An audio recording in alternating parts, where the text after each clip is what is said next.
Деңгейіңізді көтеру. Өз-өзіңді бағалау жеке басыңыздың маңызды бір бөлігі болып келеді. Тікелей жеке басыңызға қатысты дүние. Күш-жігеріңіз, өмірдегі орныңыз, өзіңізді қаншалықты бағалап, жақсы көретініңіз. Өзін жақсы көретін адамдар өмірде әркез позитивті, көңілді күйде болады. Өзгелерге сыйлы болу үшін, алдымен өзіңізді сыйлаңыз. Ешқашан деңгейіңізді түсірмеңіз. Еңсеңізді тік ұстап, өзіңізге деген сенімділікті ешқашан жоғалтпаңыз. Өзіңізді жақсы сезінген сайын жақсы адамға айналасыз. Өзіңді бағалау ақыл-ой фитнесі сияқты болып келеді. Күнделікті өмірде жалқаулыққа берілмей, мықтылық таныту арқылы, өзіңізді қай деңгейде екендігіңізді көруге болады. Ал бұл орайда үнемі сергек болып, күш-қуатыңызды пайдалы дүниелерге жұмсаңыз. Ақырындап қадам жасау арқылы өз мақсаттарыңызға жетесіз. Сонымен қатар, адамдармен дұрыс қарым-қатынаста болып, бір сөзде тұрыңыз. Сондай-ақ физикалық тұрғыдан да сырт келбетіңізге мән беріп, жоғары талғаммен сапалы дүниені таңдаңыз. Мен өзіндік құндылықтың барлық маңызды элементтерін қамтитын қарапайым формуланы қарастырып көрдім. Оны максималды түрде қамтамасыз ету үшін тұрақты түрде пайдалануға болады. Бұл формула 6 негізгі элементтен тұрады. Олар мақсаттар, стандарттар, табысты тәжірибе, басқалармен салыстыру, тану және сияқы.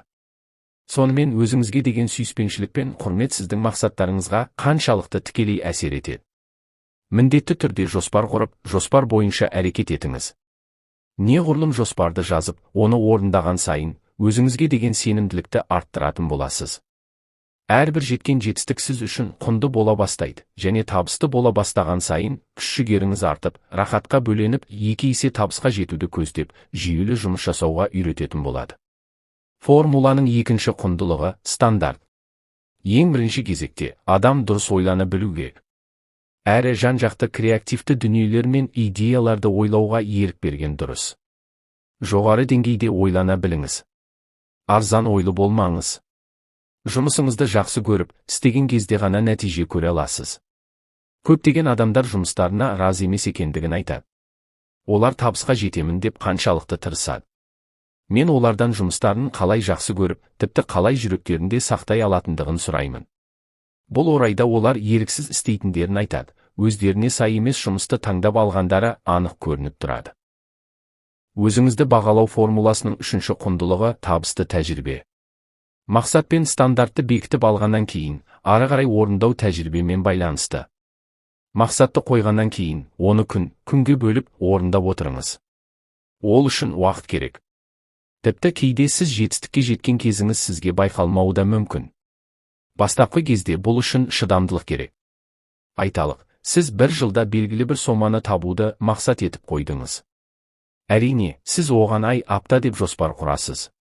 Ал сол жоспарды уақытылы орындап істеп отырсаңыз, қабілетіңіздің, қайраттылық пен жігеріңіздің қалыптасқанын байқайтын боласыз.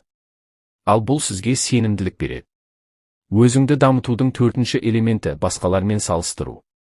Табысты адамдар үнемі мықтылармен араласып, өздерін салыстырып отырады. Болмасаң да ұқсап бақ дегендей, солардан үлгі алып, тіпті озып шығуға талпынады. Ақыр соңында көздегеніне жетіп, олармен бірге серіктес болуға дейін барады. Өзіңді дамытып, бағалаудың бесінші элементі – өзіңді бағалай отырып, құныңды жоғалтпау. Өзіңізді тану үшін, жақсы сезіну үшін сізге жақын жандарды тани біліңіз. Кім дос, кім адал ажырата біліңіз. Бірақ ешкімге қастық ойламаңыз. Барынша бастығыңызға, отбасыңызға сыйлы, қадірлі адам бола біліңіз. Жеткен жетістігіңізге қызғанышпен емес, нағыз шынайы әріптес, дос ретінде қарай білетін жандар арасында өзіңізді бақытты әрі жайлы сезінетін боласыз. Ал формуланың соңғы элементі жеткен табысыңызбен бір ізділікке ие сияқыларды қамтиды. Яғни, сіз қаржылық бонустар алатын жерлерде, кеңірек кеңселерде, үлкенірек автомобиль мінетін жерлерде істей аласыз. Тіпті өзіңізді соған тәрбиелеп мәжбүрлеңіз. Ауыр еңбектің нәтижесі әрқашанда басым болмақ. Әрине, егер сіз шын ниет, арманмен қаласаңыз.